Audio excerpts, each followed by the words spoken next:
রোজকারের মতন রান্না বান্না নিয়ে চলে আসলাম তোমাদের সাথে শেয়ার করলাম কি রান্না করেছি আজকে। আমি ফুলকপি আলু দিয়ে গোবিন্দভোগ চাল দিয়ে মুড়িঘণ্ট করেছি। এখানে মশলার জন্য আদা, কাঁচা লঙ্কা, জিরে গুঁড়ো, ধনে গুঁড়ো নিয়ে পেস্ট করে নিয়েছি। এখানে ডুমো করে আলু কেটে রাখা তেলের মধ্যে দিয়ে নুন হলুদ দিয়ে ভালো করে লাল লাল করে ভেজে নিয়েছি।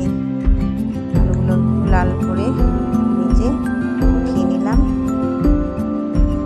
ওই তেলের মধ্যেই ফুলকপিগুলো ভেজে নিলাম। হলুদ গুঁড়ো দিয়ে অল্প ভাজার পরে আমি লবণ দিয়েছি। কড়াইতে আবার তেল দিয়ে দিলাম। তেলের মধ্যে তেজপাতা, শুকনো লঙ্কা, গোটা গরম মশলা সম্বার দিয়েছি, জিরে ফোড়ন দিয়েছি। একটু লাল হওয়ার পরে গোবিন্দভোগ চাল আগে থেকে ধুয়ে রেখেছিলাম জল ঝরিয়ে, ভাজা হওয়ার পরে একটু তার মধ্যে কড়াইশুঁটি, টমেটো, মশলা, বেটে রাখা মশলা, হলুদ গুঁড়ো, কালারের জন্য লাল লঙ্কা গুঁড়ো, লবণ, সামান্য চিনি দিয়েছি কেন নিরামিষ তার জন্য।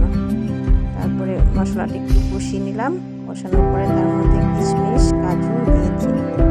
তোমরা কাজু দিতে পারো, না হলেও হয়, আমি দিয়েছি আমার স্বাদের জন্য। তার মধ্যে ভেজে রাখা ফুলকপি আলু দিয়ে মশলা ধোয়া জল দিয়ে ভালো করে কষিয়ে নেব।